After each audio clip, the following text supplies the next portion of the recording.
Good morning, Bucknutters. It is Monday, April 21st, 2025. I am Dan Rubin. This is the Bucknuts Morning 5 and Change. This podcast covers the national champions. Normally on a Monday, you check in here and you see the beautiful visage of Dave Biddle.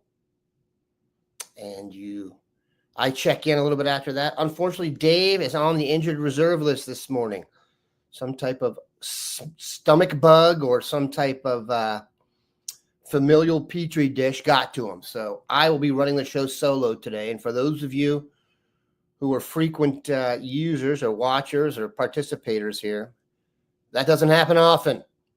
And that's for good reason. Dave, that's his specialty. I'm not sure it's mine. However, I'm going to answer every question you put up here that I can possibly answer. So we will expand our boundaries here a little bit, but team questions, most recruiting questions, NFL draft questions as it pertains to your Buckeyes. I'll even let in some NFL and off-topic questions if we have to expand the horizon here. But any type of questions you have that you ever wanted to have answered that you think I can handle, I will do it. And listen, we're playing hurt today, playing without Dave. So be gentle with your host. Luckily, I had a good meal, and that was because of Factor Meals. We give a great deal out for that. They've been a great sponsor for us. 2 minutes, they have revolutionized what would be TV dinners. So get outside instead of prepping and cooking indoors as the heat comes in here. Thank God the Gem City had some warmth over the weekend as Ohio's schizophrenic weather checks in for real. Factor Meals arrive fresh and ready to eat. Perfect for any active lifestyle. 45 weekly menu options. Calorie smart, protein plus keto, and more. It powers your day with satisfying breakfast, on-the-go lunches, and premium dinners. As you see at the bottom of the screen, for those of you playing along, get started at factormeals.com/Bucknuts50 off and use code Bucknuts50 off to get 50% off plus free shipping on your first box. That's code Bucknuts50 off at factormeals.com/Bucknuts50 off for 50% off plus free shipping. Okay, again, still basking. All right. I'm going to take some questions right off the top, and I'm sure there'll be some good ones. Oh, look, you guys are already doing me a good job here. Buck Rational, my guy. All right, Dan, tell me in order who are your favorite werewolves on the 2025 squad. Now, just for purposes of context, werewolf is one of those defensive players that Dwayne and I used to give as kind of an accolade. And it's hard to kind of explain what it is, but you know it when you see it. They are just bad MFs. You know what I'm saying? Flying around the field, taking people's heads off, and such. If I had to say the number one werewolf on the team this year, I think I'm going to go with Arvell Reese. Just because bigger, stronger, and faster. And I think the extra year in the weight room, by the way, because he's a youngster pretty much, and, getting more comfortable in the defense, having a bigger role, I think you'll see him play a little bit faster. If I had to go top werewolf of the year, I'm going to go with Arvell Reese. There's some plays he made last year where he looked like a man among boys. It wasn't super consistent because he was young. But I will go with Arvell Reese. All right. And let's see here. Next question. Oh, Troy's the funny guy. If a train leaves New York at noon going 75. I'd be doing something in the medical field if I could do math and if I could stand the sight of blood, but I digress. What are my thoughts for 2026 quarterbacks for the Buckeyes? That is a really good question. I think it's a recruiting question, but let's just talk about it in general. The 2026 season, not this season coming up, the one afterwards. It kind of depends on what goes on this year in respect to Julian Sand. I'd be hard pressed to tell you how it's going to go this year. So the next year is one thing. The thing we're going to have to look at is how Tavian St. Clair blossoms. He certainly has passed the look test. Good gracious. You see him standing with Keenholz and Julian, and he looks like a monster out there. So it depends. I'm actually really high on Julian Sand. I'm optimistic. I think his natural talent is very impressive. Just gonna be a matter of how quickly he adjusts and how quickly, the staff gets him adjusted. We're not going to probably see the full bore offense early on in the season as he's kind of getting used to being the starter, but he has the weapons around him, and provided the offensive line, which I'm very optimistic about, gets off to a good start, I'm very confident that he's going to do a really good job. There's a question: is there a leading defensive tackle candidate out of the transfer portal? If you look today, Bill has in there. We know Bo Atkinson from North Carolina is coming to visit. He looks to me like he could be a little bit of a tweener. Could probably help them on the edge a little bit, but not help them inside. The classic inside guy, Georgia Southern Troy Pikes, is visiting. Not necessarily the biggest dude, 6'3", 290, but those are, I think, his high school vibes. That's one guy that's coming. And then we'll see if there's any other floppy bellies in the mix. I know Bill's all over that. He had a crystal ball pick for an offensive lineman to come in the class. So we will check that. David Stone from Oklahoma. I believe I saw he exited the transfer portal this morning. So that won't be happening unless he pops back in there. Let's see here. Oh, thank you very much. Hope everyone else had a great Easter. Let's go to All right. Top werewolf for a freshman. That's a tough one because at Ohio State, freshmen really don't get as much exposure as they do at some other schools. A lot of times werewolves flash on special teams. I don't know if you guys remember Urban's deal with getting everybody on special teams, and kind of you flash there and then you get on the field. Even Zeke had a kickoff coverage smash tackle. I think it was at Purdue. I'm sure you guys will correct me if I'm wrong there. But I think it'd be low-hanging fruit. I'm not sure he's a werewolf just because he's so smooth and you don't get to see as much of him. But obviously, Devin Sanchez is the guy to watch. If I were to say most werewolf characteristics that could play as a freshman, I'm going to go with Riley Pettyjohn. Werewolves tend to be the combination of speed and power and strength, kind of a little bit of everything. So it's not surprising it's a linebacker. Keep in mind, he's a year younger than everybody else. If you remember, there's a funny question there that I will get to that made me chuckle. If you remember, he's a year younger than everyone else. I think his birthday, he committed on his birthday around there, and he's only 17. So to do what he did at that level of competition in Texas and show like he did, Pettyjohn to me would be the guy I would go with. All right, let's see here. What are the chances? It's from Mike. That last name, Koch, could be Cook, Koch, Mayor Ed Koch of New York City. What are the chances that Ohio State lands both Felix Ojo and Jackson Cantwell? Boy, those would be long odds to me to get both of them. I don't see Jackson Cantwell coming to Ohio State. Felix Ojo, Bill tells me, very, very interested. And I'm not there yet, but Tyler Bowen has gotten off to such a good start, and it's clear they wanted to fortify the offensive line that I'm almost to the point where I wouldn't put anything past him, but I don't see Ojo and Cantwell joining up. That just seems to me to be not just an embarrassment of riches, but maybe if there's a salary cap joke in there, overuse of your riches, then we'll go from there. But look, we're not turning those guys away. But yeah, this is Jason Pendleton has heard what I said, what I heard. Mike Koch Cook. Everything I've read in the recruiting news, I believe we have a better chance that Ojo Cantwell feels like he's going to the highest paid bidder. Yeah, there is a guy in every class that has kind of been held out as the number one guy. And that tends to be an expensive fella. And it looks like it will be again here for Mr. Cantwell. All right. On the day the Bengals take 3 Buckeyes on defense, yeah, we'll see. I know Dave might have a hangover because his baseball team, I think, scored 24 runs yesterday. He's probably just basking in the glow of that.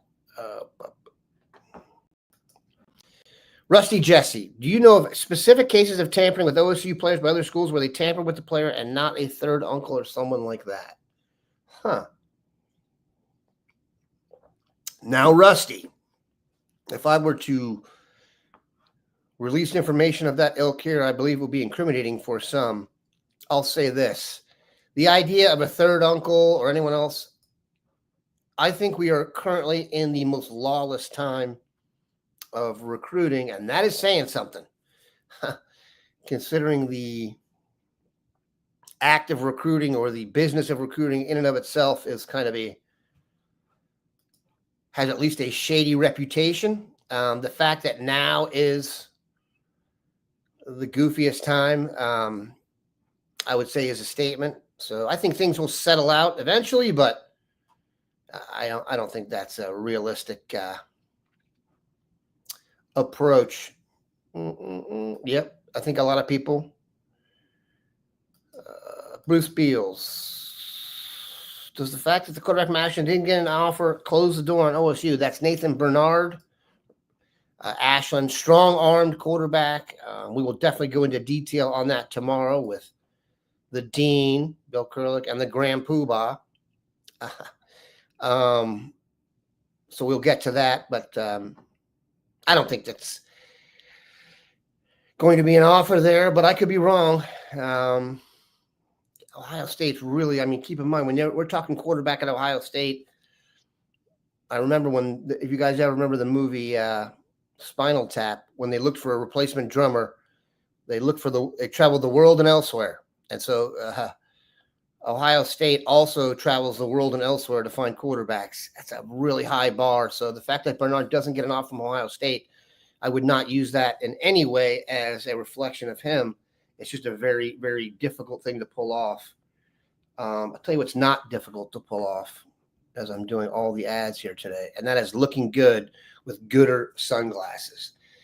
Notice the repeat advertisers here. Today we got Factor, Gooder, and Mando coming, 3 of our best, and it's because you guys keep helping us out by buying Gooder sunglasses. Stylish sunnies starting at $25 a pair. We've told this story so many times. Are you the guy that bought remember when the white, they had a little edge here and they had a band around the back and you just thought you were the coolest guy? Everyone lost those. $250.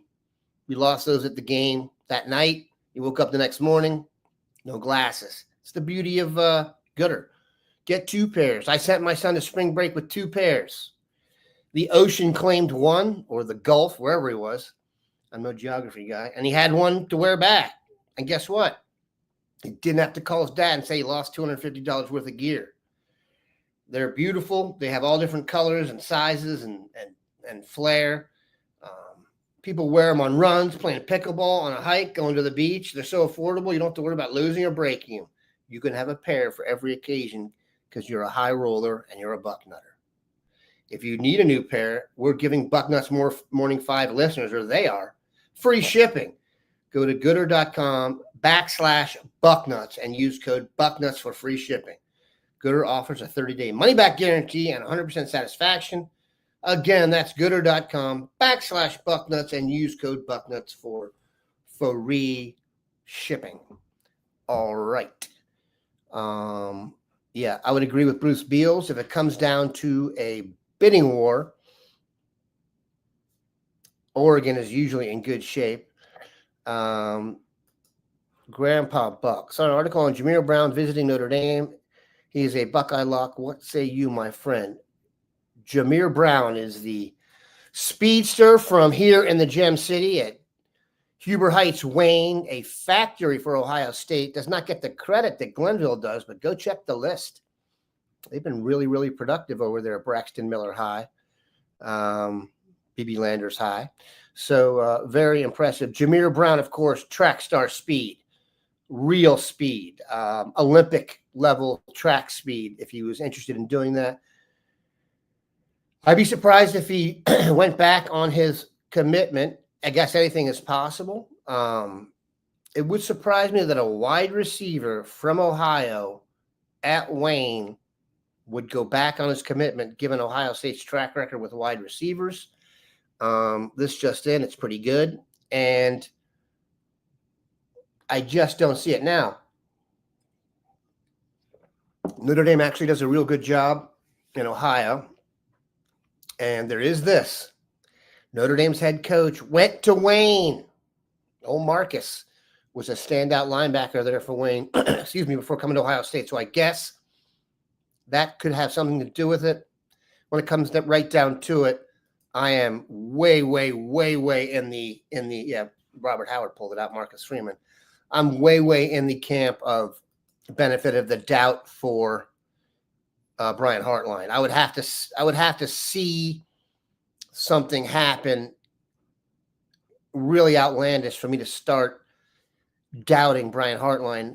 I mean, it just gets hyperbolic here when you discuss him, but I really honestly believe, now he's a coordinator, I don't want to say position coach, but in terms of recruiting at one position, you can make an argument. I'm going to get a little hyperbolic here on a Monday. Is he Mount Rushmore? I mean, you guys can comment on that. He's got to be Mount Rushmore to me of guys who have ever recruited the position, given his track record over the last 4 or 5 years. And by the way, it's not stopping anytime soon. See Henry, comma Chris, or Boyd, comma Brock. Buck Rational asked a question. Was there a discussion for Brad being my co-host today? Yes, there was. Better odds that Brad appears in the show that I attend Ohio State for a game in 2025 or parlay. Oh, I go to a game every year, but I will say that I am a spoiled sports writer, and that to be a sports writer, at least the way I did it back in the day, you accept a extremely low salary to start out. You'd be embarrassed for me if I told you how much I made my first full-time gig, but you get to sit in the front row. You get to be part of the action, and you get great parking. It's very hard to go back. I'll just say that. Imagine getting to park up front, sit up front, and get to talk to everybody afterwards. It spoils you. So I'm not the best fan unless you come correct, Schottenstein style, club style. So I'll admit that I'm kind of a snob when it comes to games, but I will be there for sure. Robert Howard, Matt Reynolds, they know better. They know, I know better. What's up with the running back Cooper from Florida? I got to see him personally. My son played in 7-on-7 tournament in Knoxville last weekend. The kid looks like a stud, albeit it was 7-on-7 setting. Jason Pendleton. Well, your son must be quite a player as well if he's in that scenario. Running back, I get the sense that they really do want Savion Hyder. We know of our guy Favor Aki, the local guy. So those are the guys I think they're focused on now. The idea that Cooper was a done deal elsewhere, though, which I had seen written and talked about, I don't think that's the case. They wouldn't have guys up and visiting like that if they weren't super interested. Running back does not concern me as much as some other positions, just because even if you had to go and get someone later in the game, your Mayan Williams type, there's plenty of running backs out there. Obviously, Cooper is a special player, and your Hyder is a special player. Favor Aki are special, but let's just see how that one works out. I'm confident Carlos Lachlan will get it done. Another guy who's hitting the ground running. Just what a tremendous addition to the crew.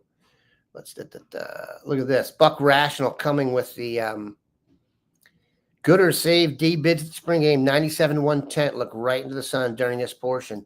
Dave is, of course, a radio star in Columbus as well. So the Gooders came into him when he was on site getting stuff done. Let's see here. Yep.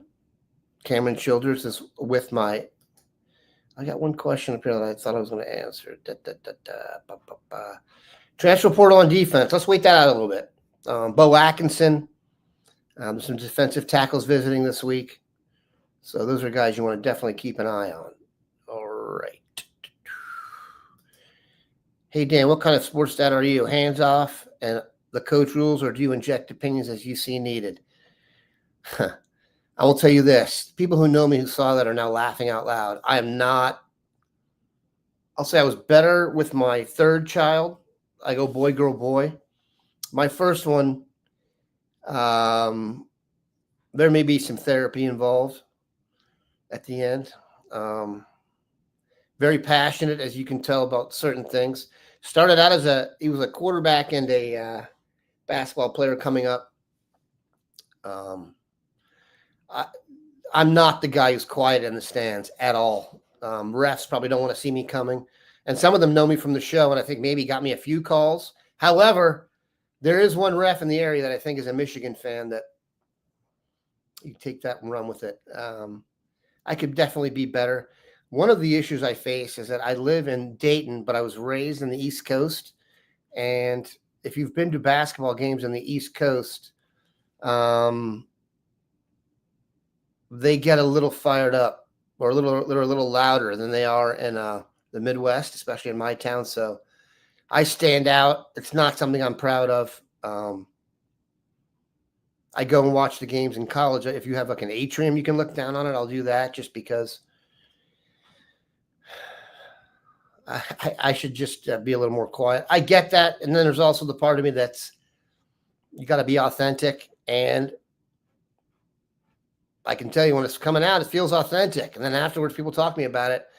And maybe I shouldn't have been as authentic as I should have been, as I am. However, funny story. It's kind of tough on my eldest son, and he is never once talked back and is like a machine and could take it. I think it made him better. My daughter played soccer when she was 5. First time she ran on the field, I said, "Hey, Emma, let's go, pick it up." And she stopped in the middle of the field and yelled, "You're putting too much pressure on me." And I realized boys and girls are different. Each kid is different. So I went and sat down and realized support the ballerina. And that's worked out beautifully. She'll be spending time on Broadway this summer. So that's wonderful. But I'm probably not the template for sports dad that you want to follow. I don't have a good enough handle on my temper, as it were, and passion. So let's move on to questions you actually really care about. Robert Howard, why is LJ not being more aggressive with the portal needs unless I've missed something? That's a good question. Larry Johnson, the defensive line coach, I know people want a lot of guys in there just because you're replacing everybody. The NFL is going to take all 4 of your starters. The guys, Kenyatta Jackson and Caden Curry have been mainstays, but they've been backups. I'm not sure I would have brought in super high-profile guys at the beginning just because I wonder what that would have done to the room. It does look like now that's their priority. And I know defensive tackle is a priority because if the head coach comes out and says it is, then it really is. That means they have no problem letting you know. And I wonder if that wasn't kind of a message to get to all the nooks and crannies of the U.S. that Ohio State is open for business when it comes to defensive tackles. And there aren't many programs like this, but if you're an established starter at another program and want to go play at the best program in the country, Ohio State offers you that. So I don't know if technically that was just tampering. If it was, I think I'll plead ignorance. I'm almost in Larry we trust here because, and I've said this before, 10 years ago, people were getting on this guy for how old he was, using ageism to recruit against him. And this just in, I'll bet every single person who used that is not in the same job they were in, and Larry is. So, new tree. Let's just see what he can do that. And the idea of Larry being the sole reason someone comes or doesn't come to play defensive end here or defensive tackle, as it were, I don't think so. There's a lot of other factors that go into it. I would not agree with this, that Larry seems to be the cog holding back the OSU recruiting machine. That's just me. I don't believe that. I think it's a little more complicated than that. And also, look, man, 4 guys are leaving who stayed probably longer than you could have expected rationally, and are going to be making a ton of money in the pros. That's really his job, and he's got a title as well. Pretty good. How much time I got here? I got a little time. Doesn't look like I is going to put Brandon on the field at running back to flood the field with wide receivers. Doesn't it look like that? That's an interesting statement. I guess you could use Ennis as a running back in certain situations. I don't really see that as being necessary. Maybe on long passing situations, getting him in there. I wouldn't be surprised to see him be used more on your reverses and such, kind of those plays that Emeka got a lot of those handoffs. I wouldn't be surprised if Ennis gets those more out of the slot. I guess you could put him at running back. I've never ever heard that. That's pretty interesting. I don't know. We'll see. I really like that idea. I will say this: it is an embarrassment of riches at wide receiver when you start trying to figure out how to get Mylan Graham and Bryson Rogers and Quincy Porter on the field. Good Lord. That's a little something. All right. I can't bore them with Cowboys chatter. Tyler Atkinson, there was a question. Do we think we're going to get Tyler Atkinson, the star? Okay. Brian Henthorne asked, what are the chances of landing Tyler Atkinson? Landing him and Sincere Johnson would be great. There's a bug in my house. Pretty rare. Tyler Atkinson, I think they're in the mix. That's a big-time recruit. Now, you want to talk about a national recruit. He's as good as it gets. He is a werewolf. That's a good question to me, kind of circle back there with the werewolf term. He might be the number 1 werewolf in the class. He just runs through dudes. Very impressive. Now, Ohio State's chances, I think they're decent. He's in that category, though, where he's going to be making adult money early on in his life, if he's not already. Sincere Johnson, obviously, I'm a little more confident in because that's the Glenville pipeline. But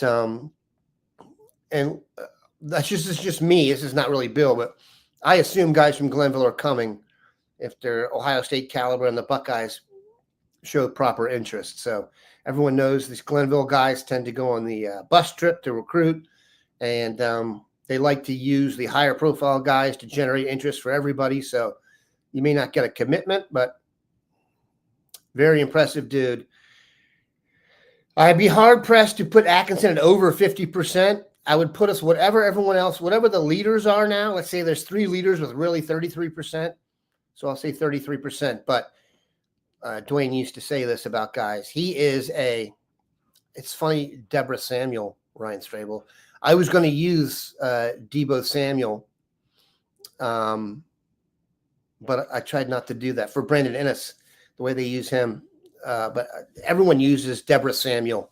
I'm going to start using Deborah Samuel now, just like Ron Wilson and a couple others that I've messed up. And then they get stuck in my brain as the wrong name, and I end up writing and typing it and saying it out way too much. All right. I have a plan for this. Okay. As you see behind me, the great Urban Meyer, and let's see if I can. This is Scotty Reynolds right here, who's probably the athlete I was closest to in my life as a sports writer. He hit the shot against Pitt with the buzzer about to go off and sent them to the Final Four. I was in a restaurant standing in the bar, and I started yelling extremities and ran outside into the grassy median of Far Hills Avenue before I knew what was going on. And that was great. But yes, my thought is to have Ryan Day on the show and reveal it in front of him, kind of pull the thing down, and then ask him kind of how it fits into everything that's happened to him this year, kind of on the hierarchy there. And we will see. Oh my gosh, come on, guys, with the Pope stuff. Let's not do Pope stuff in here. It's a football show.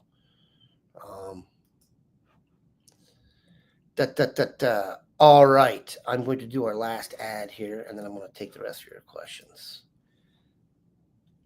You know what this is. If you've been through the show here for a little bit of time, maybe you started sweating or you're one of those guys. We all know him. Mando.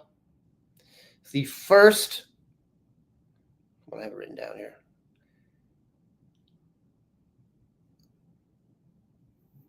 Sorry. First whole body deodorant for men that's safe to use anywhere on your body. It's got a cream, got some tube action, nooks and crannies. There's words on here I don't say that they'd like me to say that you have that need love and need to smell better. So you need to get work on that. It's created by a doctor who saw firsthand how normal BO was being misdiagnosed and mistreated, clinically proven to block odor all day and control odor for up to 72 hours. All products are baking soda free and paraben free. I know you guys don't like parabens. Clinically proven to control odor better than shower with soap alone. Sure, 12 hours after a shower, you're starting to reek a little bit. This is where Mando comes in. And it's perfect for new customers. It comes with a solid stick deodorant, cream tube deodorant, 2 free products of your choice, and free shipping. And as a special offer for our listeners, new customers get $5 off that starter pack with our exclusive code. 40% off your starter pack. Use code Bucknuts at shopmando.com. Sometimes that throws people off. shopmando.com. Smell fresher, stay drier, and boost your confidence from head to toe with Mando. Eric Turnbull, Dan, which one single Buckeye do you want the Cowboys to draft? I think they get at least one, but hopefully more. Okay, now we're in my wheelhouse. So the Cowboys have the 12th pick, the 44th pick, and the 75th pick. And they do not have a 4th round pick. They are really, if you look at a mock draft for the Cowboys, considering what they really need a wide receiver, and they need a wide receiver who can come in and start opposite CeeDee Lamb. Otherwise, there's no point in adding another flopsome and jetsome guy. They've got a lot of, Tolberts of the world, but they don't have a true number 2. It could be Emeka Egbuka at 12. Early on in the process, that was actually discussed a lot. Now there's more talk of Matthew Golden slipping into that spot. I don't understand why someone would want Matthew Golden over Emeka Egbuka. Emeka Egbuka is basically if he's not the safest bet in the draft, he's got to be close. Emeka Egbuka is one of those guys who you spend time with and you're like, I need to be a better person. I need to be more like Emeka. And by the way, he's less than half my age and he's more mature than I am. Literally. Matt Runnels.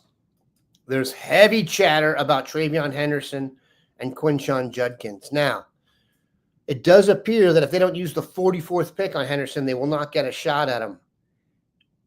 I actually don't mind this. If they could get Judkins in the 3rd round, that would be a gift from the heavens. I don't think that's going to happen. I just don't think it's going to happen.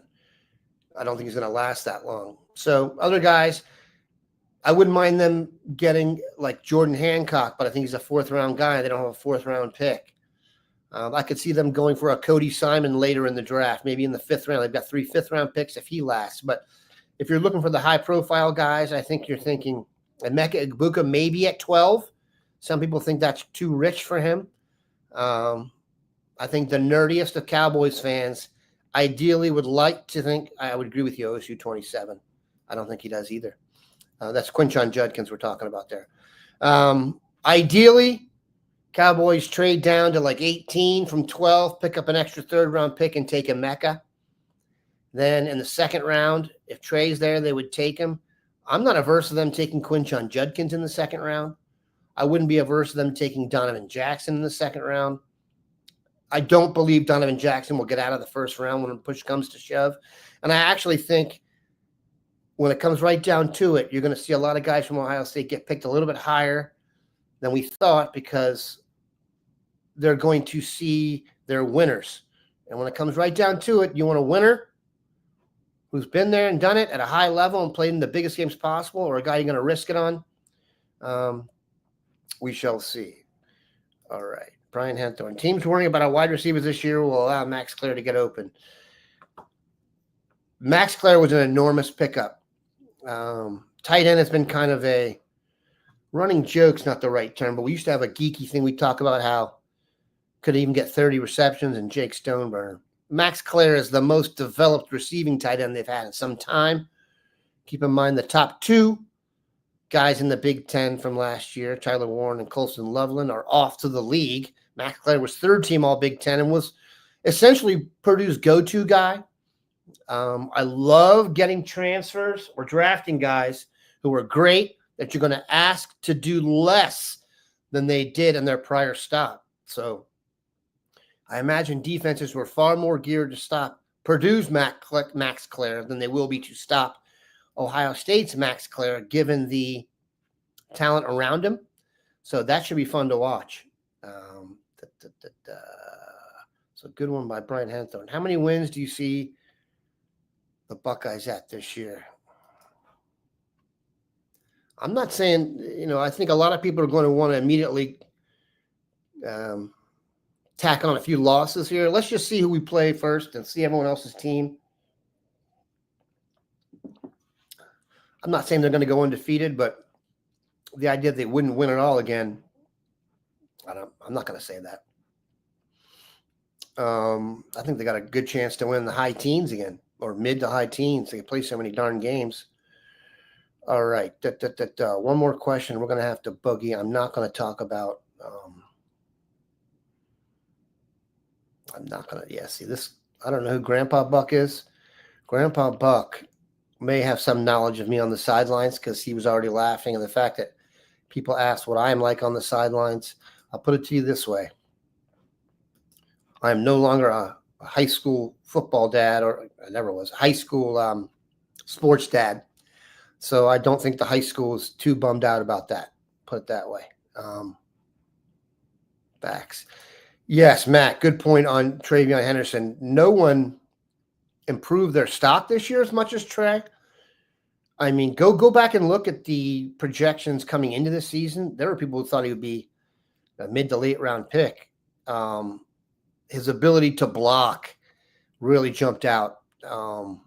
He got so much better at that, and we know how important that is. So very impressive there. Both guys, I think, are every down backs.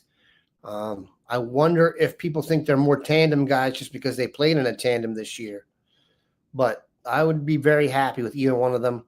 I think I'd actually rather have Judkins if I'm going with an every down back. But that's not an issue. Let me tell you something. And you asked, let's put it in Cowboys context. They are the starter day one. Look at this. You never know. Matt Reynolds. You never know. All right. Let's talk the rest of the week here. I will have the Grand Poobah and the Dean in tomorrow. We will talk all sorts of recruiting. There's lots of stuff to chat about. Bill ruled a crystal ball today, so you're going to want to check that out. And then we'll get another look at what's coming up for the draft. Obviously, Thursday night, the draft starts. You go Thursday, Friday, Saturday. You will get Buckeyes picked on every single day. You want to lock it in and rip the knob off. All right. Solo mission. I hope that was not too painful. I hope the landing here is not bumpy, but appreciate you guys stopping by. I hope Dave feels better. I hope you guys have a tremendous Monday. Have a good one, Nutters of Buck.